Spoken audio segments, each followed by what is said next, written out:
does is this.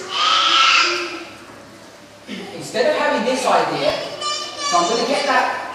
Does everybody understand so far? It's not too complicated. Okay, so I'm going to take that idea and I'm going to simply do this. Okay, they say kingdom 1, kingdom 2. Yeah? I think that's incorrect to do that. And the reason they say that is because they say here, in verse 36, there's information given. Let me split that out. In verse 35 and 36, between those two verses we get this transition going on. I say there's information to show you there's a change that goes on between these two. Okay? And they see this change as being the change of kingdom, from kingdom 1 to kingdom 2, because they're running through a timeline. Does everybody understand that? Okay. My understanding and my suggestion, or the way I see these scriptures pointing, and it's based upon, not just my idea, it's based upon this concept that we should be following this model of 4 kingdoms that we spoke about yesterday, that I keep going on and on and on about. And what, instead of this, what it actually is showing you is this. It says kingdom 1, work 1, kingdom 2, sorry, kingdom 1 still, and work 2. And this is verse 35, and this is verse 36. So I'm getting this information and putting it underneath it. Okay? I'm chopping these verses in half, like everybody does. But when they chop it down, they say, kingdom 1, kingdom 2, I'm saying it's all kingdom 1, but it's talking about different works, or different activities that the kingdom does. Does everybody understand the difference here? Does somebody not understand what I'm just saying? You don't understand that? Okay, that is exactly the same as I said here, that you're collecting the pieces of information together. Okay, you have one kingdom and he does lots of things, and you're going to group the things that he does together in a theme. You're not going to do it in chronological order. When you group all the themes together, you're going to call that work 1 or theme 1. And then you're going to say, let's group all the other things that he does together and call that theme 2 or work 2. But it's all the same kingdom.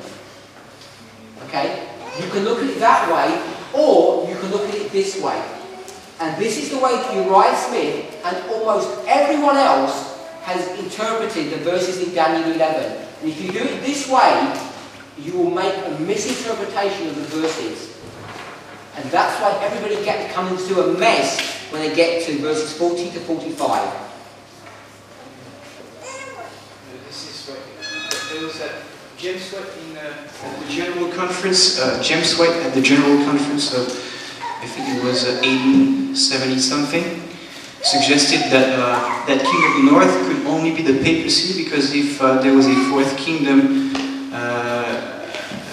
in the previous visions, that king in the end could only be this one. So you're saying he was actually following the right model, and he did not fall into that mistake of interpreting the king of the north in the end as something separate from the rest of the other visions.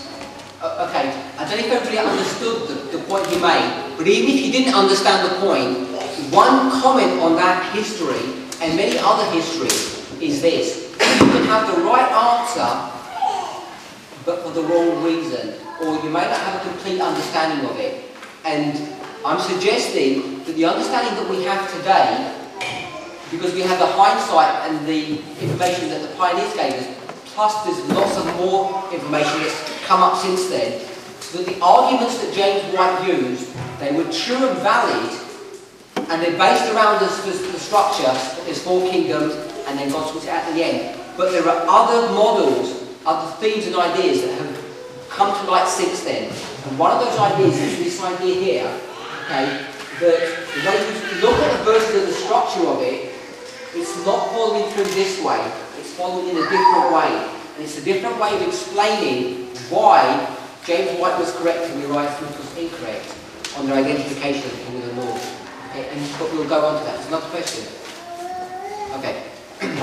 So, is everybody okay on that? Okay. when we get to this in the verses, I'll point it out to you. Once you get to grips with those two concepts, okay, the first concept was that the kingdom of Greece splits, and we have to deal with that complexity. And the second concept is that the way the verses are structured is that it deals with the kingdoms in themes. Okay, so you take it's doing one activity, and then it will repeat the history again, showing the different activities that it did in the same history. Okay? And that's going to occur twice. I'm going to show you the three twice in the book of Daniel chapter 11. So, with that... Brother, I have one quick example. It's outside of prophecy, but God in Genesis 1 gives the big lines of creation, and in Genesis 2, He's just detailing that sixth day of creation.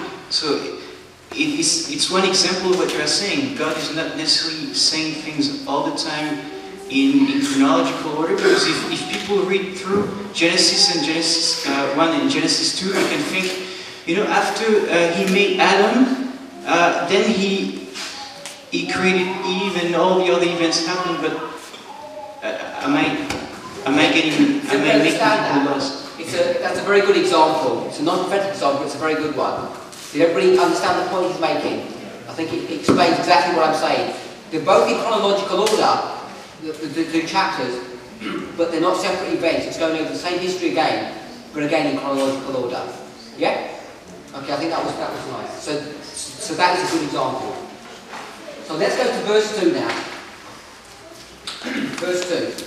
And now I will show thee, this is Gabriel speaking, and now I will show thee the truth. Behold, there shall stand up yet 3 kings in Persia, and the fourth shall be far richer than they all. And by his strength, through his riches, he shall stir up all against the realm of Grecia. So that's what verse 2 is showing.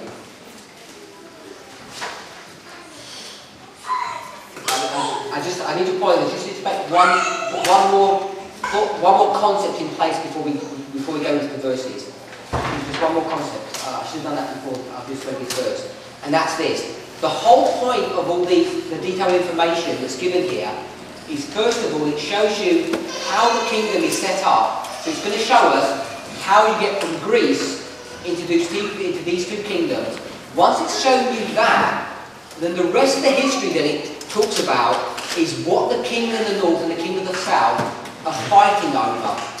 Okay, and you find that they're both fighting to subjugate or to keep under God's people.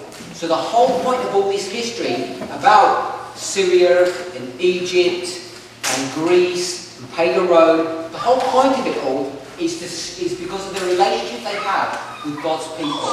So you have to keep that in mind. That's why all this history is given. Okay? It's not history for the sake of it. They're not introducing, India or China or the Moguls. All those people are not in the scene because they have no relationship with God's people. So it doesn't deal with any of that. So you'll see a lot of the history here. Some of these empires are very big, like the Syrian Empire that we mentioned extended right up to India. Okay, but it doesn't deal with that part of its warfare because it's not connected with God's people. So all of the events are very selective, but because they're all connected with God's people. Does that make sense? Okay. So back to verse 2. And now I'll show you the truth. Behold, there shall stand up yet 3 kings in Persia, and the fourth shall be far richer than they all. And by his strength, through his riches, he shall stir up all against the realm of Grecia. Okay. So the first part, it says, now I'll show you the truth. The current king is Cyrus. Okay, he's the king who's ruling at the moment. He rules from 559 to 530 BC. 559 to 530 BC. He's the current king. And the prophecy says, behold, there shall stand up yet 3 kings in Persia. So that means after him, there are going to be 3 kings more. And the 3 kings that come after Cyrus are Cambyses, second, Smerdis, and Darius. This is not Darius that was spoken about in Daniel chapter 9. This is another king. You'll find out that they have different names, and to distinguish it, most people called him Darius the Great.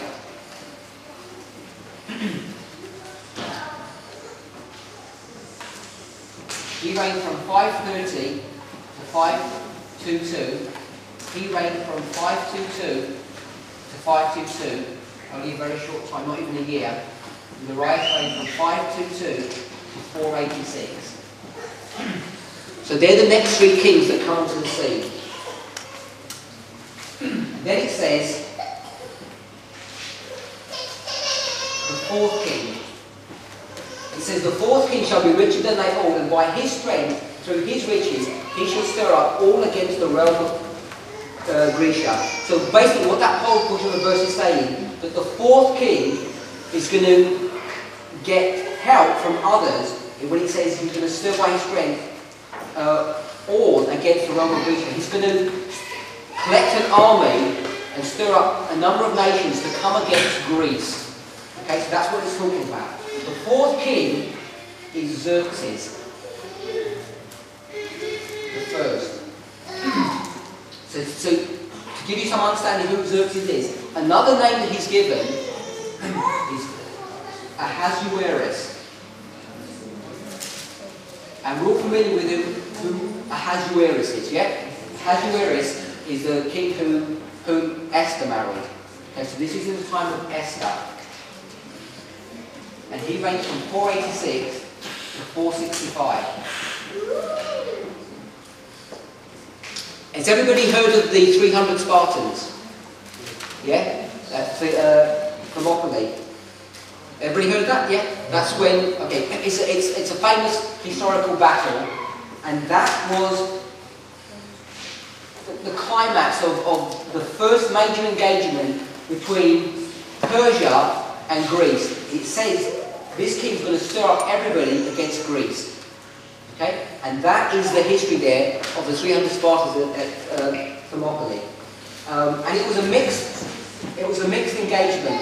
They partially won, but they partially lost. This is the Persians. But they came against Greece, and they stirred up everybody against it, and Greece remembered what the Persians had done to them. The verse ends at that's where verse 2 ends. But there's a bit more history. I just want to give you who the fifth king is. The fifth king is not given in the verse, but the fifth king is Artaxerxes. Artaxerxes is the one, and he reigned from 465 to 424. And he's the one who gives the decree of 457 BC. Okay? But it's not mentioned in the verse or the chapter. Now it says, behold, there shall stand up yet 3 kings of Persia, and the 4 shall be richer than they all. It gives you the impression that there are only 4 more kings of the Medes and Persians, and then everything ends. But we already know there's a 5th king after that.